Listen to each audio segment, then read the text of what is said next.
क्या काम करते हैं? रात को 2-2 बजे सीबीआई के दफ्तरों में रेड डालते हैं, आईबी को कहकर सीबीआई की जासूसी करवाते हैं। ये काम करते हैं ना बाबू। यही तो हम कह रहे हैं भैया, जो काम उनका बोलता है कि बाबूगिरी तो समझ दिख से रहा परे है। है। सीबीआई पे आईबी, आईबी पे रॉ पे डोभाल। ये क्या मजाक बना रखा है भाई साहब?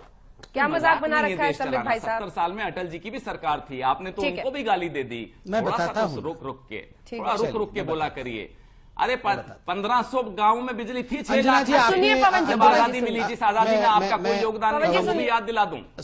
6 लाख गाँवों में सिर्फ 18,000 बचे। अंजना जी, आप मैं बोल सकता हूं प्लीज, हम लोग अच्छे पवन से जी डिबेट जवाब करते सुनिए, हैं। पवन जी जवाब सुनिए, आवाज नीचे बोला मेरा हो गया। प्लीज सर, बारी बारी से जल्दी से संबित जी जवाब, उसके बाद मैं राहुल गांधी की अगली बाइट सुनाऊंगी।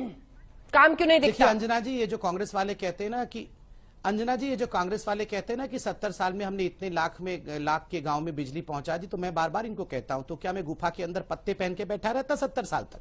आपने कोई दया कर दिया जो बिजली पहुंचा दी? 18,000 गांव क्यों छूट गए थे, इसका जवाब दो।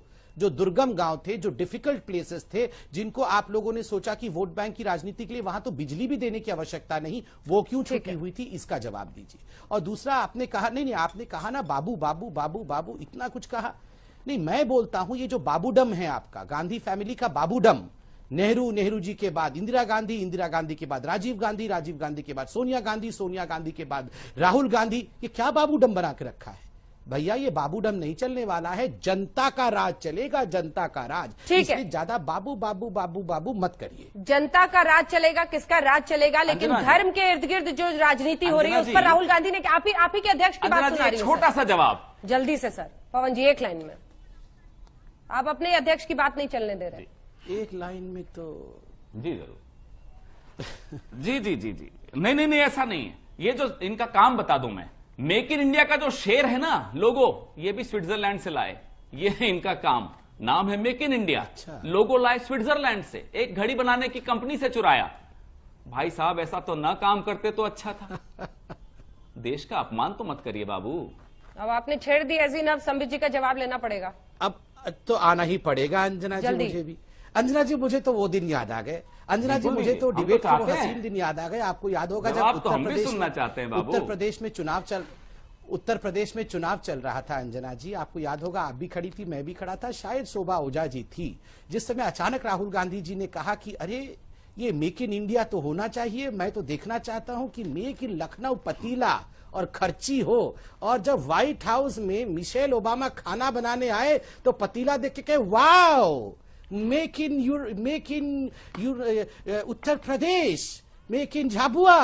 बताइए, मतलब ये 70 साल रहने के बाद अब जाके मिशेल ओबामा वाओ कहे, तो क्या मतलब सारे वाओ इनको मोदी जी के समय में चाहिए। और जब 70 साल तक थे मैं क्या खाऊं, मैं क्या खाऊं, अब वाओ अब सब हमारे साथ में चाहिए। Made in Jhabua mobile, made in Madhya Pradesh mobile, एक छोटी की चार्जर बनाई है, एक छोटी की चार्जर बनाई है।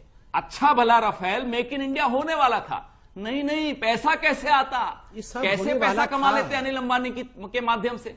रफेल हिंदुस्तान में बनने वाला था, मेक इन इंडिया का सबसे अच्छा उदाहरण था। राफेल पे नहीं भाई, पैसा कैसे मिलता? राफेल पे जल्दी से एक लाइन का जवाब। राफेल माने राहुल फेल, पैसा एक लाइन में राफेल माने राहुल फेल, और क्या? अरे सरकार 10 वर्षों तक राफेल आई नहीं। देश को मत फेल करिए। तो आई क्यों नहीं थी राफेल? इतना बढ़िया सब कुछ इनके पास था तो ले आते ना राफेल, बैठे क्यों हुए 10 साल निकाल लिया? वो पैसा कहाँ छिपाया? अब राहुल गांधी कार्डबोर्ड का राफेल लेके, पैसा कहाँ छिपाया बाबू, ये भी बता दो।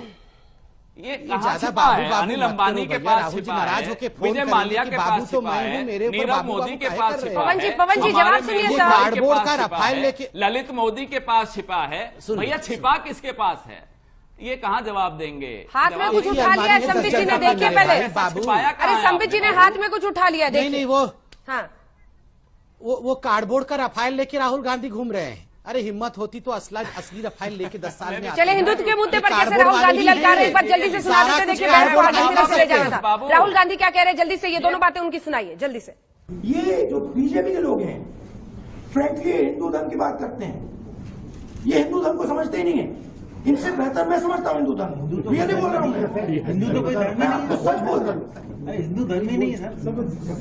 ठीक है, तो और ये क्या सोचते हैं ये सोच, ये इस देश की स्ट्रेंथ क्या है?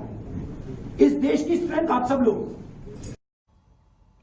हिंदू धर्म मैं उनसे बेहतर समझता हूं।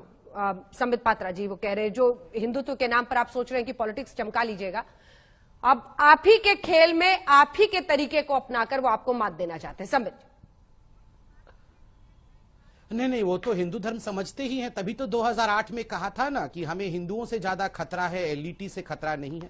बहुत समझते हैं हिंदू धर्म को, तभी तो उनकी माताश्री ने कहा था कि Ram does not exist, Ram मृतक है। हिंदू धर्म को वाकई समझते हैं, तभी तो इन्होंने कहा था हिंदू आतंकवादी।